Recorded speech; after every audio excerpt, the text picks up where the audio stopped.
আসসালামু আলাইকুম। দুঃখের বিষয় বলছি কথাটা, আমরা দেশের ভালো করতে গিয়ে, আমাদের অধিকার আদায় করতে গিয়ে আমরা হয়ে গেলাম রাজাকার। আর যারা যারা রাজাকার ছিল তারাই হয়ে গেছে মুক্তিযোদ্ধা। অনেক কষ্ট লাগে ভাই, অনেক দুঃখ লাগে, বিষয়টা অনেক মর্মান্তিক।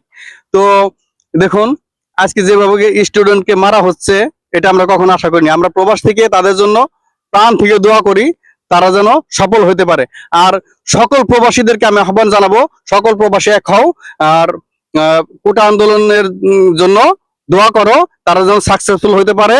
আর আপনারা যে যেখানে আছেন সেখান থেকে তাদেরকে সমর্থন করে যান। আর আপনারা দেখুন, এই একটা বিষয় আপনারা চিন্তা করছেন, আজ 3 দিন গত হয়ে গেল কোটা আন্দোলন চলছে শিক্ষার্থীদের এবং স্টুডেন্টদের, কিন্তু এখানে কোনো ইস্যু পায় নাই। সরকার তো ইস্যু খুঁজবেই। এখন এখানে নূর নামছে, নূর তো বিএনপি করে সবাই জানে।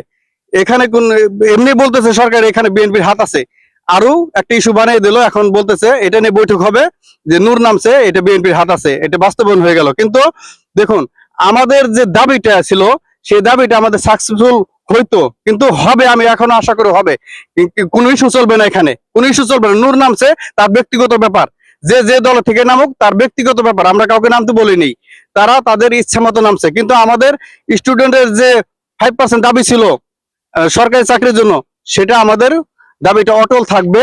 তো আমাদের জন্য সবাই দোয়া করবেন, আর স্টুডেন্টের জন্য সবাই দোয়া করবেন, তারা যেন সাকসেসফুল হতে পারে।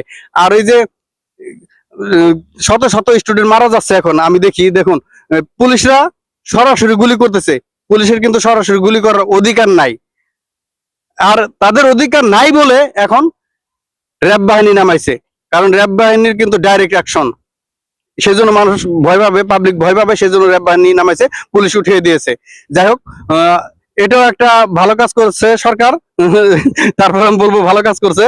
তো আর একটা স্টুডেন্টের যেন প্রাণ না যায়, তাদের প্রাণ যেন না যায়, কারো মায়ের বুক যেন খালি না হয়, এটা আমার দাবি থাকবো বাংলাদেশ শান্তি শৃঙ্খলা আইন বাহিনীর কাছে। তো আপনারা কাউকে গুলি করবেন না, মানুষকে বুঝান। দেখুন, আমাদের স্বাধীন রাষ্ট্র, এই রাষ্ট্রে আমাদের সবারই অধিকার আছে আন্দোলন করার। কারণ আমাদের দাবি আমরা করেছি, আমাদের দাবিটা সরকার মানবে না মানবে সেটা সরকারের ব্যক্তিগত ব্যাপার, কিন্তু এইভাবে গুলি করার কোনো উদ্দেশ্য নাই। তারপরে দেখুন যেভাবে নেমেছে প্রত্যেকটা ডিস্ট্রিক্ট থেকে, 64টা ডিস্ট্রিক্ট থেকে।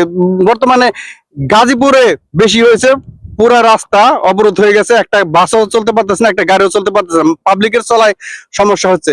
কিন্তু স্টুডেন্টরা যেটা করেছে, আমি মনে করি তাদের জায়গা থেকে তারা ভালো করেছে, তাদের জায়গা থেকে তারা অটল থাকবে।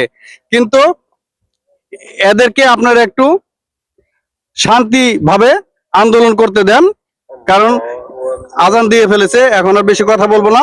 তো সবাই ভালো থাকবেন, আল্লাহ হাফেজ।